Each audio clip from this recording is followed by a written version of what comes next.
கிறிஸ்துவுக்குள் அன்பானவர்களே, இன்றைய காலை வேத தியானம் சங்கீதம் 35:2. நீர் கேடகத்தையும் பரிசையையும் பிடித்து எனக்கு ஒத்தாசையாக எழுந்து நில்லும். ஆமேன். முழு நம்பிக்கையும் முழு பலத்தையும் தேவனிடமிருந்து எதிர்பார்க்கின்ற தாவீது சொல்லுகிறார், எனக்கு ஒத்தாசையாக எழுந்து நில்லும். இந்த காலை நேரத்திலே உங்களை பார்த்து ஆண்டவர் சொல்கிறார், நான் உனக்கு ஒத்தாசையாக எழுந்து வருவேன், நான் உனக்கு ஒத்தாசையாக உன்னோடு கூட இருப்பேன் என்று நம்மை தைரியப்படுத்துகிறார். அல்லேலூயா.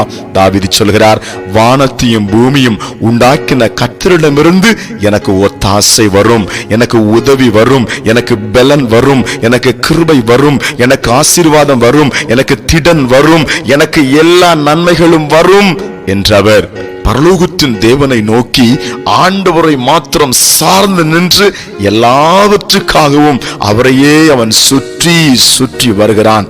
எப்படி ஆண்டவர் தாவீதுக்கு கிருபையை அருளி ஒத்தாசையாய் எழுந்து அருளி சத்துருளுக்கு முன்னால அவன் வந்த இடங்களிலே அவனுக்கு சுபிட்சத்தையும் சேமத்தையும் செழிப்பையும் ஆசீர்வாதத்தையும் கொடுத்து அவனுக்கு மகா பெரிய கேடகமாக பரிசையாக ஆண்டவர் அவனுக்கு இருந்தது போல நமக்கும் அவர் இருப்பார். கலங்காதிருங்கள், செபிக்கலாம். அன்பின் பரலோக பிதாவே, இப்பொழுதும் உம்முடைய பிள்ளைகள் உம்மை நோக்கி கூப்பிடுகிறார்கள்.